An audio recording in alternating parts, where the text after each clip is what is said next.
ကျွန်တော်မကြခင်2026နှစ်တစ်ကိုရောက်တော့မယ်ပေါ့နော်ဒီနေ့မှာတော့ကျွန်တော်ကဒီ2025ခုနှစ်ကနာမည်အကြီးဆုံးရေပန်းအစားဆုံးကျွန်တော် fashion trend တွေကြောင့်ကျွန်တော်ရဲ့ထင်မြင်စကြတွေကိုဒီနေ့ပြောမှာဖြစ်ပါတယ်ဒါကျွန်တော်ရဲ့ကိုယ်ပိုင်အမြင်ပါကျွန်တော်ထင်မြင်စကြပါbrother တို့နဲ့ကိုယ်လည်းကောင်းကိုယ်လည်းနိုင်တယ် brother တို့ရဲ့အမြင်တွေ brother တို့ထင်မြင်စကြတွေကိုအောက်က comment မှာရေးပေးလို့ရပါတယ်ခင်ဗျာအမောဆုံးပြောချင်တာကတော့ကျွန်တော်ဒီ fireman clad jacket တွေပေါ့နော်ယူတတပြောရရင်ကျွန်တော်ဒီ jacket တွေကိုလုံးဝမမြင်ဘူးဝတ်တာလည်းမတွေ့ဘူးပေါ့နော်အခုနောက်ပိုင်း trend ဖြစ်တာမှကျွန်တော်တွေ့ဘူးတာပေါ့နော်တကယ်ဒါကျွန်တော်ရဲ့ယူသားတော့ပြောတာထားတော့ပြောချင်တာကအဲ့ဒါမဟုတ်ဘူးကျွန်တော်ပြောချင်တာကဒီ jacket ရဲ့ design ပိုင်းကိုတော်တော်လေးသဘောကျတယ်တော်တော်လေးမိုက်တယ်ပြီးတော့သူ့ရဲ့ဒီ material တွေနဲ့လုပ်ထားတဲ့ detail တွေနဲ့ကျွန်တော်တော်တော်လေးသဘောကျတယ်အရင်ကြိုက်တယ်ဗျာတကယ်လို့ကျွန်တော်မှ jacket ထဲရှိတယ်ဆိုရင်ကျွန်တော်အမြဲဝတ်ဖြစ်မှာတင်ကြတယ်ဒီ sound နဲ့ဆိုရင်ပိုတော့ဝတ်ဖြစ်အောင်ပဲပေါ့နော်ဘာလို့လဲဆိုတော့အခုရှင် jacket ရာဒီချင်းဆိုတော့လေဒီ local မှာလည်းကျွန်တော်ရောင်းနေတာတွေ့တယ်ဒီအောက်မှာကျွန်တော် mention ခေါ်လာပြီးပေါ့နော် page တစ်ခုတော့တွေ့တယ်အခြားဟာတွေရှိလို့ပေါ့နော်ကျွန်တော်မတွေ့တာပေါ့နော်ကျွန်တော်တွေ့တာလေး mention ခေါ်လာပြီးမယ်နောက်တစ်ခုကျွန်တော်မြင်တာကဒီအင်ကြီးကပေါ့နော်ဒီ jacket ကလုံးဝ trend ဖြစ်နေလို့ဒါခစ်စားနေတာမဟုတ်ဘူးပေါ့နော်နောက်ပိုင်း trend မရှိတော့ဘူးဆိုရင်လည်း wit လို့အဆင်ပြေလောက်တယ်လို့ကျွန်တော်ထင်တယ်ဘယ်အချိန်ဖြစ်ဖြစ် wit လို့ရတဲ့ time design ကိုလည်းပြောလို့ရတယ်ဗျာတကယ်လည်း bike တဲ့တကယ် classic wear ကိုပြန်ပြီးတော့ဒါက refine ပြန်လုပ်ထားတဲ့ဟာပေါ့နော်rating နေနဲ့ပေးရမယ်ဆိုရင်ဒီကောင်ကကျွန်တော်10တော့10တယ်ကျွန်တော်တော်တော်လေးတော်တော်လေးကြိုက်တဲ့သဘောလေးကြားတယ်နောက် wear ဖြစ်မယ်ဆိုရင်လည်းကျွန်တော် brother တို့ကိုreview လုပ်ပေးမယ်ပေါ့နော်လက်ဆောင်တွေပါလေးပေးတယ်ဆိုရင်လည်းကျွန်တော်ပေးလို့ရပါတယ်နောက်ထပ်ဒီ2025ရဲ့ fashion trend တစ်ခုကတော့ကျွန်တော်ဒီ crop top တွေပေါ့နော်အခုနောက်ပိုင်းကျွန်တော်တို့ယောက်ျားလေးတွေအဝတ်စားတော်တော်များများကအကုန်လုံးကခါးတွေအကုန်တိုးကုန်တော့ကျွန်တော် t-shirt ဆိုရင်လည်းအောက်ကတိုးသွားပြီးအခုလိုမျိုး hoodie တွေနောက်ပြီး jacket တွေတော်တော်များများကလုံးဝ crop ဖြစ်သွားပြီပေါ့နော်အကုန်တိုးသွားကြပါပြီပုံစိုးပန်းဆိုပြန်ကျွန်တော်တို့ bike တွေပေါ်တဲ့ t-shirt တွေပေါ်တဲ့ တိုးတဲ့ဟာကိုပြောတာမဟုတ်ဘူးကျွန်တော်ဆိုလိုချင်တာက t-shirt ဆိုရင်ကျွန်တော်ဒီ waist line ပုံမှာလုံးဝကွက်တီလေးအဲ့လိုမျိုးတွေပေါ့နော်ဒီ hoodie ဆိုရင်လည်းအဲ့လိုမျိုးလုံးဝကွက်တီလေးအဲ့လိုမျိုးဒီ crop လေးကိုပြောချင်တာပေါ့နော်ကျွန်တော်ကတော့ဒီ trend ကိုအရင်သဘောကျတယ်အရင်လည်းကြိုက်တယ်ပေါ့နော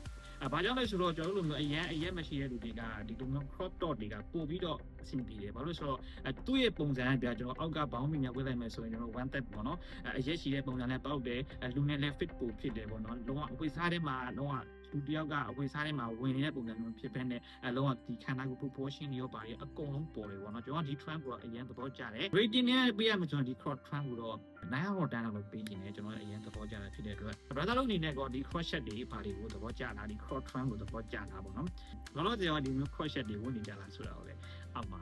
comment မှတ်ပေးခဲ့ပါဦး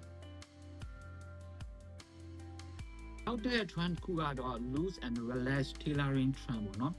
ဘာကိုပြောချင်တာလဲဆိုရင်ကျွန်တော်တို့အချုပ်ဆိုင်တွေမှာပွားပြီးတော့ချုပ်ရတဲ့ပုံစံမျိုးကိုပြောချင်တာဗျာဆိုင်တွေမှာချုပ်တဲ့ style band ဘောင်းမီတို့ coat တို့ကျွန်တော် suit တို့ blazer တို့ပေါ့နော်အဲ့လိုမျိုးကိုပြောချင်တာပေါ့နော်ကျွန်တော်မြင်တဲ့လောက်ပေါ့နော်အခုတော့ပိုင်းလူငယ်တော်တော်များများကဒီ gym ဘောင်းမီတဲ့ဆိုင်တွေ style band လေးတွေကိုပို့ပြီးဝတ်လာကြတယ်ပေါ့နော်ကျွန်တော်မြန်မာအခေါ်ဆိုရင် style band တဲပွားတို့ baggy style band တို့ပေါ့နော်ကျွန်တော်ကတော့ဒီtailoring style ကြိုက်တယ်ဗျ။ဘာကြောင့်လဲဆိုတော့ဗျာကျွန်တော်ငငယ်တော့ဝတ်ခဲ့ရတဲ့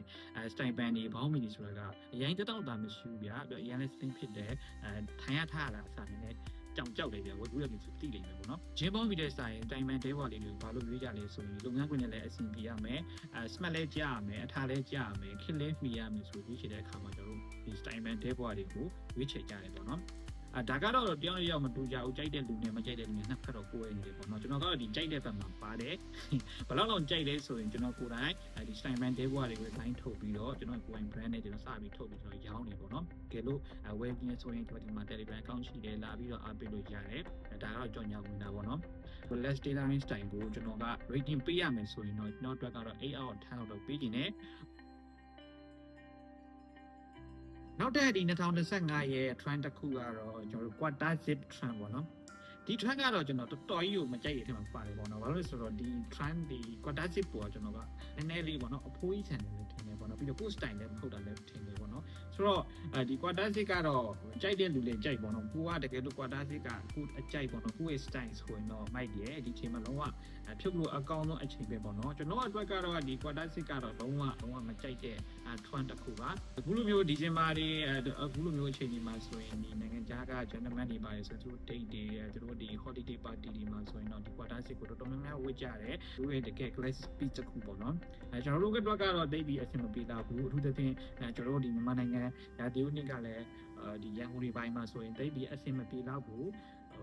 အေးတဲ့အချိန်လောက်ပဲအဆင်ပြေတော့မယ်ပေါ့နော်